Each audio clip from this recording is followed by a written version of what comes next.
नमस्कार, खबरों का पंचनामा देख रहे हैं आप। मैं हूं आपके साथ पूजा। हम लेकर आए हैं देश और दुनिया की 5 बड़ी खबरें, जिस पे चर्चा के लिए मेरे साथ स्टूडियो में मौजूद हैं कैपिटल टीवी के editor in chief doctor Manish Kumar. Doctor साहब, बहुत बहुत स्वागत है आपका। धन्यवाद। सबसे पहले नजर हेडलाइंस पर। बांग्लादेश में हिंदुओं पर हो रहे अत्याचार पर आरएसएस ने जताई चिंता। बैठक में बांग्लादेश पर प्रस्ताव पारित, यूएन से तत्काल हस्तक्षेप की मांग। कैश तबादला जांच और अफवाह, जस्टिस यशवंत वर्मा मामले में बड़ा बवाल। दिल्ली हाईकोर्ट के चीफ जस्टिस ने सीजीआई संजीव खन्ना को सौंपी जांच रिपोर्ट। नागपुर हिंसा पर सीएम फडणवीस की दो टूक। सीएम फडणवीस ने कहा, दंगाइयों से होगी नुकसान की भरपाई, नहीं चुकाया तो चलेगा बुलडोजर।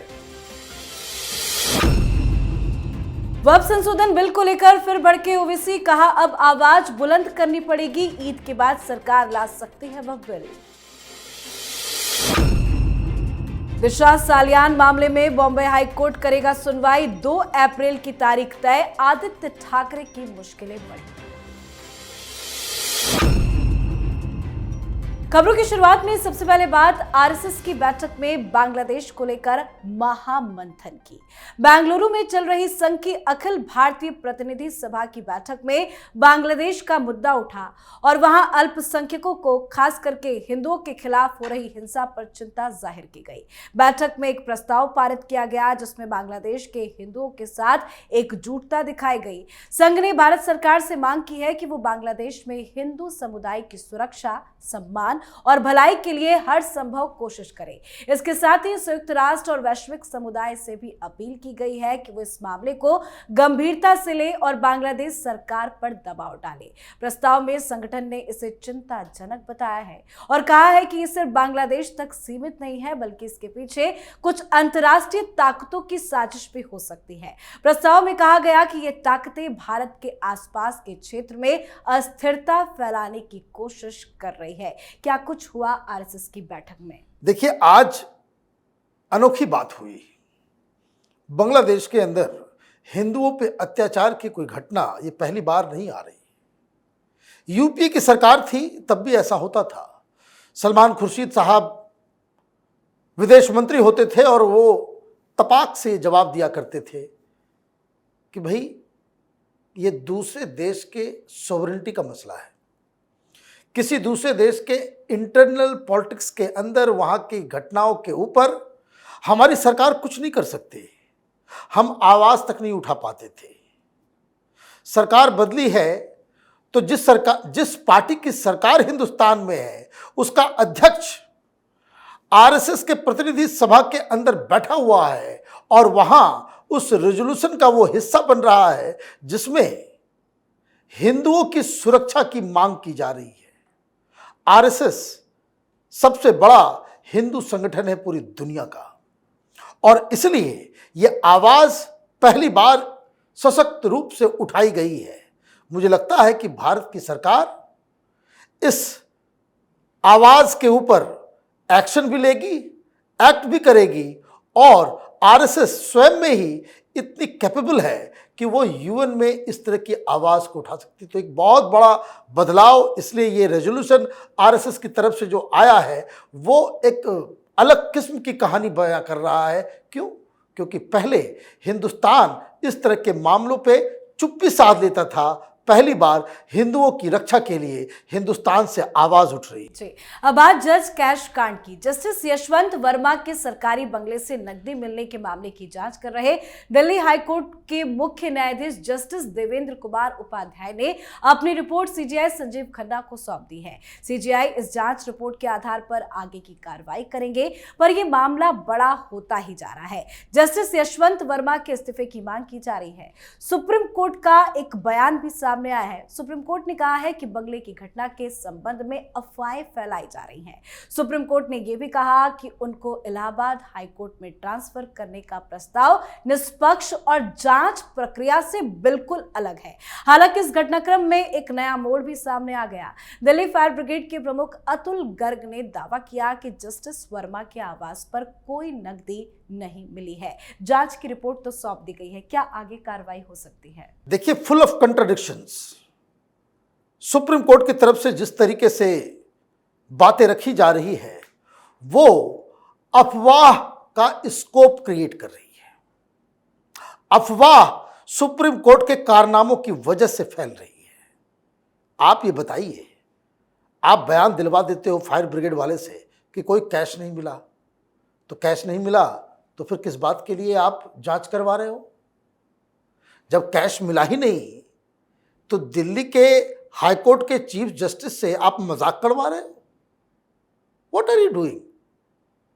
जब वहां पे कुछ गड़बड़ हुआ ही नहीं तो आपने उनको इलाहाबाद क्यों ट्रांसफर कर दिया, इलाहाबाद हाईकोर्ट? हालांकि नाम उसका प्रयागराज हाईकोर्ट हो जाना चाहिए, लेकिन फिर भी जो है नाम वो सही। तो आप उनको क्यों आपने डिमोट कर दिया? किस आधार पे? कोई मनमर्जी चल रही है क्या यहां पे? देश में कोई सिस्टम है या नहीं है? जब वहां कैश मिला नहीं, सब कुछ अफवाह है, तो रात के अंधेरे में कोलिजियम की मीटिंग क्यों हो रही है? क्यों ये खबरें आ रही है? 14 तारीख की घटना है और आज लोगों की नींद खुल रही है। वाइस प्रेसिडेंट साहब राज्यसभा के अंदर सवाल खड़े कर रहे हैं कि इस तरह की घटना अगर किसी नेता के साथ होती है तो 1 घंटे में पूरी दुनिया में न्यूज फ्लैश कर जाता है, आप बचाने की कोशिश कर रहे हो। यह सब कुछ अंडर द कारपेट चला गया होता। इन्होंने ट्रांसफर किया और इलाहाबाद में जो वकील है वहां का बार एसोसिएशन, उसने गट्स दिखाया और सुप्रीम कोर्ट के इस फैसले को कहा कि यहां कूड़ादान मत समझो हाई कोर्ट को। और वहां इनको यह लगा कि वहां बवाल मचेगा, इसलिए ट्रांसफर को भी रोक लिया। आप ये कह रहे हो भाई ट्रांसफर, कोई नॉर्मल कोई ये अर्थमेटिक समझा दे मुझे।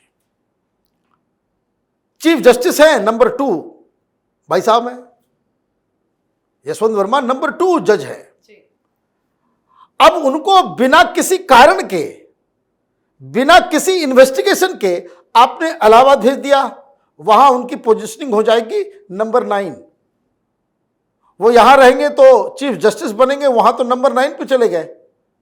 ये क्यों कर रहे थे? तो मुझे लग रहा है कि बचाने की कोशिश में ये जुडिशरी ने अपना मुंह काला कर लिया है। जी।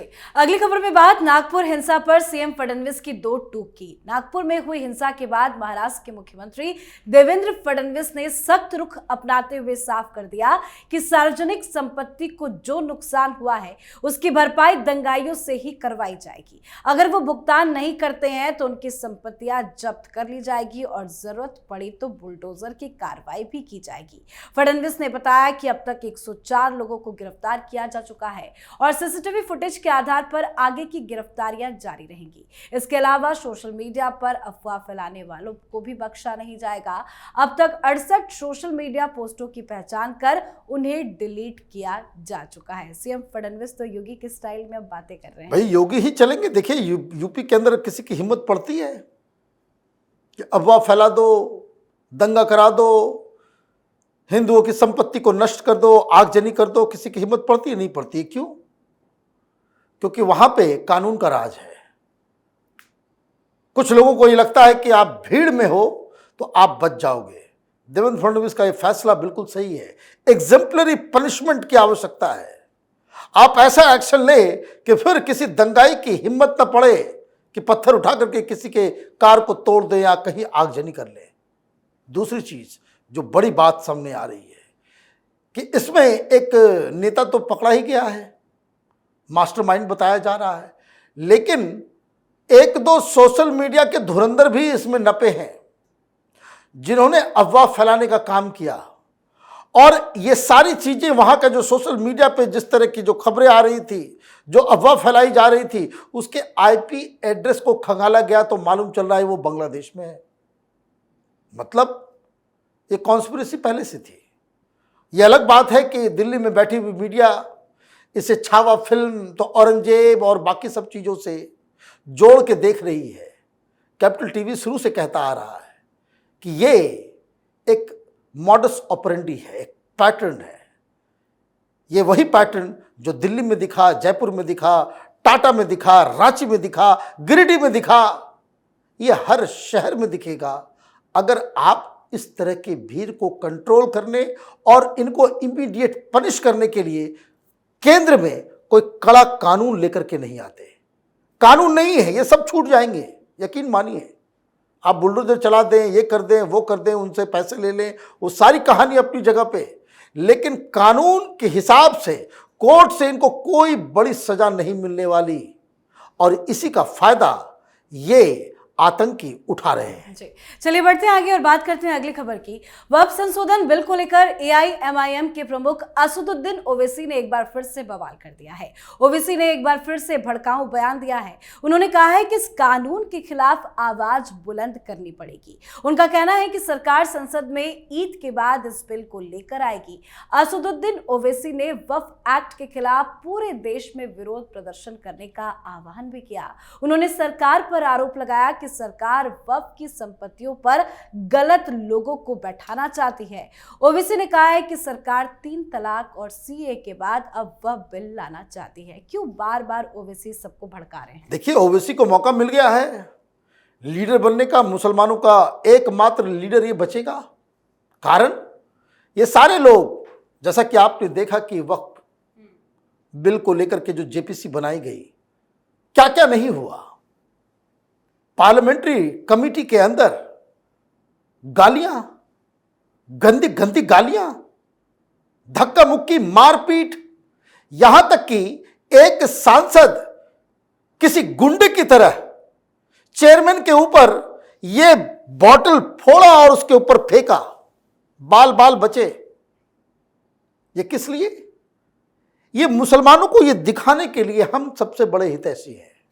लेकिन दिक्कत क्या है कि ये मामला इतना ज्यादा बाइपोलर है कि जो कोई भी वक्फ के साथ नजर आएगा, हिंदुओं की नजरों में वो विलन बनेगा, और जो कोई आखिरी तक खड़ा रहेगा वो मुसलमानों का वो हीरो बन जाएगा। कांग्रेस पार्टी के पसीने छूट रहे हैं। कांग्रेस पार्टी को समझ में नहीं आ रहा। अरविंद केजरीवाल वक्फ के ऊपर बातचीत करना छोड़ दिए।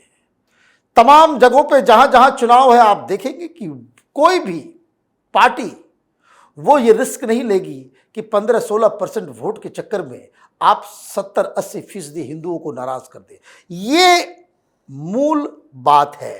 अब सारे लोग पीछे हट गए तो मुसलमानों के लिए तो आपने जगह खाली कर दिया ओवैसी के लिए। इसलिए ओवैसी पूरे देश में बंद कर, भाई तुम्हारी हैसियत है, संगठन है, कार्यकर्ता है, तुम्हारा वार्ड कमिश्नर भी है, तो आप क्या कर रहे हो? आप इस मौके को अपनी राजनीति चमकाने के लिए मुसलमानों को भड़काने में लगे हो। ये सारे लोगों को मालूम है। वो जमाती उलमाए हिंद की तरफ से आज बयान आया कि नीतीश कुमार इफ्तार पार्टी कर रहे हैं, कोई नहीं जाए। मत जाइए। क्यों नहीं जाए? क्योंकि इन लोगों को भी समझ में आ गया कि चाहे वो नायडू हो, चाहे नीतीश कुमार हो, कोई भी एनडीए की पार्टी वक्फ के खिलाफ नहीं जा रही है। वक्फ बिल वो पास भी होगा। प्रधानमंत्री मोदी ने उन मुस्लिम संगठनों का भी साथ लिया है जो इनके खिलाफ खड़े हैं। मार्क माय वर्ड, ये जो वक्फ के ऊपर विवाद हो रहा है उसमें 50-60% जमीन, जो विवादित जमीन है, जो केस चल रहा है, जो कंट्रोवर्सी चल रही है, वो जमीनें 50-60% केसेस जो हैं वो मुसलमानों का है, हिंदुओं का नहीं या किसी और रिलीजन का नहीं। 60% मुसलमानों की जमीन के ऊपर विवाद चल रहा है जिसे वक्फ बोर्ड ने हड़प लिया। अब वो लोग चाहते हैं कि कोर्ट में सुनवाई हो, लेकिन जो वर्तमान कानून है वो वक्फ बोर्ड ही उसको डील करेगा। तो ये बड़ा ही टच एंड गो मामला मुस्लिम समुदाय के लिए है। ये भड़काने की कोशिश कर रहे हैं। मुस्लिम समुदाय नहीं भड़की है अभी तक। जंतर मंतर में कार्यक्रम हुआ, कहाँ थे? 2000-2500 लोग पहुंचे, लाखों का वादा किया गया था। तो मुझे लग रहा है कि इनके लिए एक बहुत ही फर्टाइल लैंड विपक्षी पार्टियों ने छोड़ दिया है। इसलिए ओवैसी इसका भरपूर इस्तेमाल कर रहे हैं। जी। आज की आखिरी खबर में बात दिशा सालियान केस की। बॉम्बे हाईकोर्ट ने दिशा सालियान के पिता सतीश सालियान की ओर से दायर एक रिट याचिका पर सुनवाई की तारीख तय कर दी है। ये सुनवाई अब 2 अप्रैल 2025 को ही होगी। दिशा सालियान के पिता सतीश सालियान ने बेटी की मौत की नए सिरे से जांच की मांग की थी। उन्होंने बॉम्बे हाईकोर्ट में याचिका दायर की थी। याचिका में उद्धव ठाकरे के बेटे आदित्य ठाकरे के खिलाफ FIR दर्ज करने और बेटी की मौत की जांच CBI से कराने की मांग की है। अब याचिका को स्वीकार कर लिया गया है। सुनवाई की तारीख भी आ गई है, जो आदित्य ठाकरे के लिए बहुत बड़ा झटका है। याचिका को स्वीकार तो कर लिया गया, लेकिन क्या अब आदित्य ठाकरे फंसते नजर आ रहे हैं? एक सिग्नेचर, एक फैसला, एक शब्द, एक वाक्य, done and dusted. Uddhav Thackeray की राजनीति, आदित्य ठाकरे की राजनीति वो खत्म हो जाएगी। क्योंकि जिस तरीके की याचिका दी गई है, वो याचिका तो बड़ा खतरनाक है। याचिका सिर्फ मौत को लेकर के नहीं है, दिशा सालियान की मौत कैसे हुई, क्या हुआ, नहीं हुआ। इसमें एक और नया एलिमेंट आज बॉम्बे हाईकोर्ट ने जोड़ दिया। जो ड्रग्स का केस चल रहा था रिया चक्रवर्ती और उसके पूरे कुनबे के साथ, उसकी भी रिपोर्ट तलब की है। तो आज जो खबर आई है वो ये आई है कि 2 अप्रैल को इसकी सुनवाई होगी। और जो मैंने कहा, एक शब्द, एक सिग्नेचर, एक सेंटेंस, वो ये कि जांच जैसे ही हाई कोर्ट ने कहा कि फिर से इसकी जांच हो, तब तो मामला फंस गया। तब इस तरह के केस में कस्टोडियल इंटरोगेशन ही होगा, यही मांग की जा रही है। और जब ये होगा तो ये तो गिरफ्तार हो जाएंगे। अब आदित्य ठाकरे एक बार गिरफ्त में आ गए, क्योंकि जो साक्ष्य दिए जा रहे हैं आदित्य ठाकरे के खिलाफ 2-3 बातें हैं।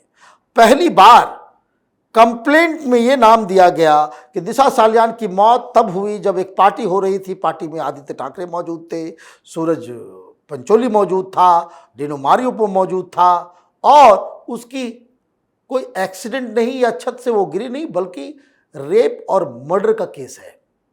ये कहानी है। नंबर 2, ये भी कहा गया कि जो सुशांत सिंह राजपूत की मौत हुई है और दिशा सालियान की, ये दोनों इंटरकनेक्टेड है। और तीसरी बात कि उसमें जो सबसे ज्यादा जिसका नाम रिया चक्रवर्ती ने कुछ बताया नहीं, रिया चक्रवर्ती को 44 बार सुशांत की मौत के बाद आदित्य ठाकरे ने फोन किया। क्यों? कई सारे राज खुलेंगे, कस्टोडियल इंटरोगेशन होगा।